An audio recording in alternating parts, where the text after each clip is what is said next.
सावन आगे बादल छागे सब हरियागे मन लागे।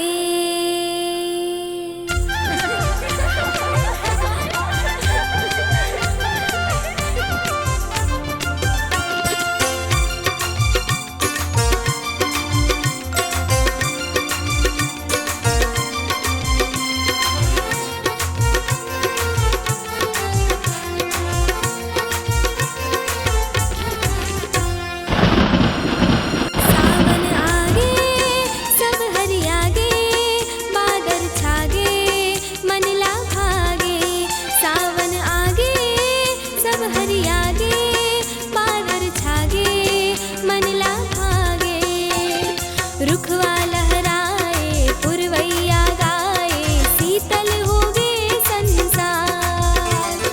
नदिया हचल के बदरिया गरजे खुशी के छावे बहार।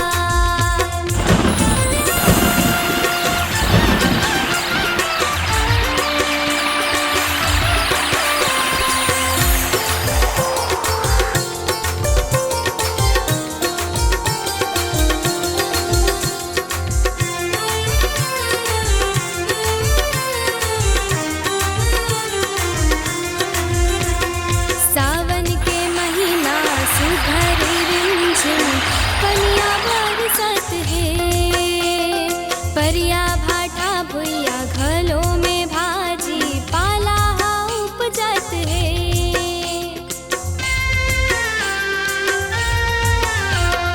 सावन के महीना सुघर रिमझिम पनिया बरसत है। परिया भाटा भुइया घलों में भाजी पाला उपजत है। झुलना बंधागे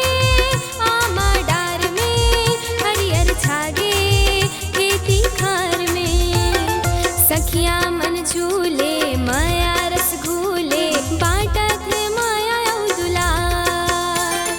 रुखराई समरे पान पतिया उलहे मन भावन मन मनोहार।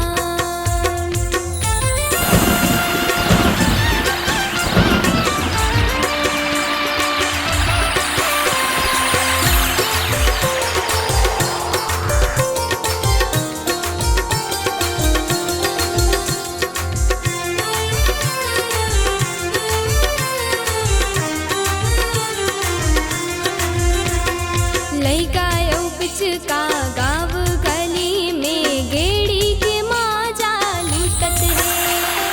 खेती खार सब हरियर फरियर बारी करेला फूटत है। लइका यौ पिचका गाँव गली में गेड़ी के मौजा लूटत है। खेती खारे सब हरियर फरियर बा